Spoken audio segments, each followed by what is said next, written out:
Just a small disclaimer, these are just personal experiences and opinions from our current international students that are enrolled in the MAPC program. For any specific requests and accurate information, always reach out to the ISSS department and MyUSF.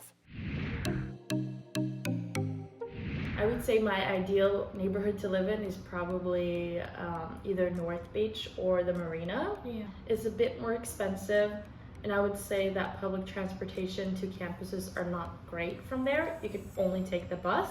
But then there are neighborhoods like where we live. The Mission area is actually really nice. There's positive sides and negative sides, but if you find a good place, it's a good place to live. And the transportation from the Mission to both the main campus and to the downtown campus is really good. And also to the downtown campus, if you live in Mission, you can walk there. Yeah. If you want to live further out, Richmond and Sunset District are also options. Mm-hmm. But you're gonna have to have like a 1 to 2 hour commute if you're doing public transportation, or maybe even the equivalent in a car because of traffic. So which places would you avoid? I would definitely avoid living in the Tenderloin due to the many homeless people, not very safe. Yeah. Stay in the 19th Avenue, which is the Judah Street, and I think it's pretty good environment over there, but it's just a bit far from the main campus and the downtown campus. It's just far, but we have like bus 31, bus 28. You have to take 2 buses to get to the campus. Downtown campus, you can take the Muni, but it takes you like 35 minutes there.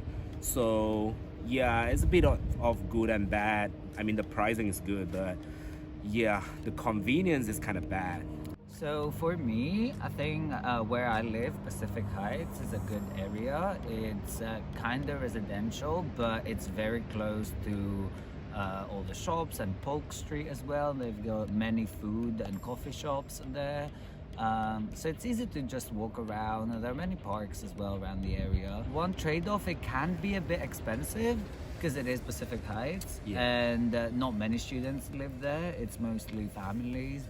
And then to reach downtown campus, you get the number 12 bus, which is from Van Ness Avenue, and then you just go straight to downtown, and it passes through all the nice neighborhoods like North Beach. Wow.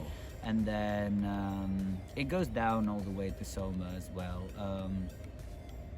Yeah, so I'm living in Lower Heights. It is a very good neighborhood. I'm living off campus in one of the student accommodation that the university provide for students, and it's very good. Like I have a lot of shops and restaurants around. There is a Target in the next to my house, and also a supermarket. And I'm just few blocks down the main campus, so it's very good for people who are actually going to the main campus. But for downtown, there is the bus 38 that goes straight on Gary Street, farther down to downtown, and it takes like, with the rapid one, like 20 minutes, no more. I used to live in Nopi when I first came here, and I really like the area. There's a lot of restaurants and shops because it's close to Union Square and also Market Streets, where all the shops are, and there's also the shopping mall. Super close to downtown. I used to walk there. Whether if you want to go to the Long Mountain campus, you have to take a combination of buses. You can take the 43 and 1, or the 5 and 5R and the 27.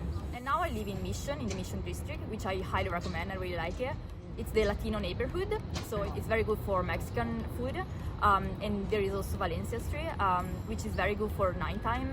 I also like that it's surrounded by murals and street art. There is also Dolores Park, and if you like hiking, there is Bernal Hike Park.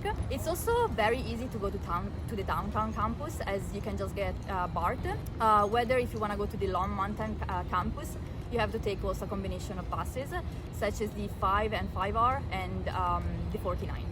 Another thing about Mission is that it's easier if you want to go in the east part of San Francisco than the west part. I also recommend a page on Instagram which is called USFCA of Living Campus, which is good if you want to know a little bit more where to live.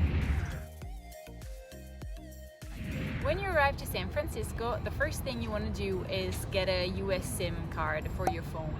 There are cheaper ones and more expensive options, so make sure you do your research to find the one that is best for you. Once you get your phone number, you might want to open a US bank account. We recommend getting a checking account, which is the most practical option if you're not interested in saving your money on a savings account. I don't live in San Francisco, I live a bit outside, but a great way to use transportation easily is to get a Clipper card, which is a reloadable card that you can use for all transit throughout the San Francisco Bay Area. And you can have it both in a physical card or on your phone. One thing that many students have questions about is the social security number. This number, it's something that US citizens get when they are born, but it is completely unnecessary for an international student unless you have a paid employment, which also includes employment at the University of San Francisco. You need to get your social security number, and you can do so by reaching out to the International Student and Scholar Service Office, or ISSS. They will provide you with all the information you need to apply for the social security number. The different departments and associations at the University of San Francisco organize many events for students. The best way to keep up with everything that's happening on campus is to sign up to their newsletter or follow their social media accounts. Here are my favorite Instagram accounts to follow. I'd start with the International Student Association, also known as ISA, if you're interested in events with other international students. There's also the USF Cultural Center, which has a lot of events involving different cultures. The USF Campus Activity Board organizes many fun events, for example, the DJ competition. Graduate College of Arts and Sciences has also their own Instagram account, which is very useful to keep up with the information that's specific to your master's.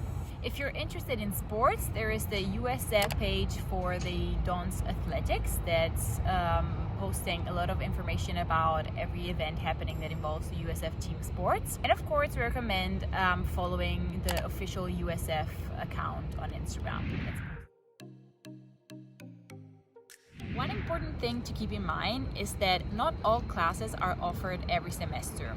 So at the beginning of each semester, you will receive a survey that's asking you to put down your preferences for the classes that you want to take the following semester. Make sure to respond to that survey as soon as possible, because registration is offered on a first-come, first-served basis, which means that the first students who respond to the survey will have the classes they applied for.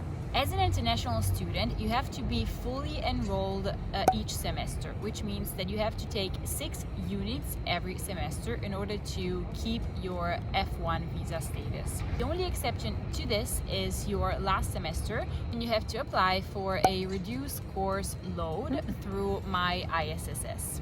If you want to help in developing a plan for the 2 years, so which classes you have to take in which semester, you can reach out to Clark or Donna, and they will be happy to help you develop a plan.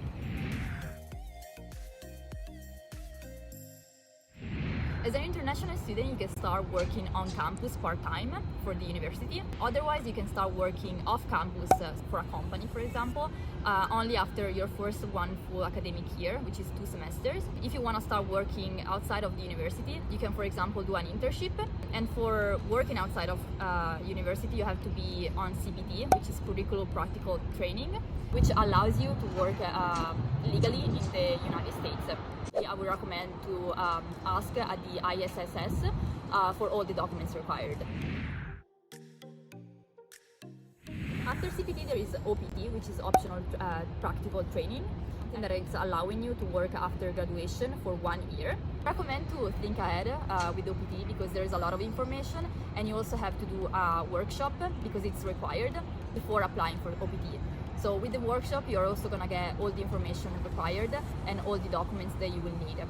Something that you also have to be aware is that if you work full-time for more than 12 months on CPT, you're not gonna be eligible for OPT, so just be aware of that.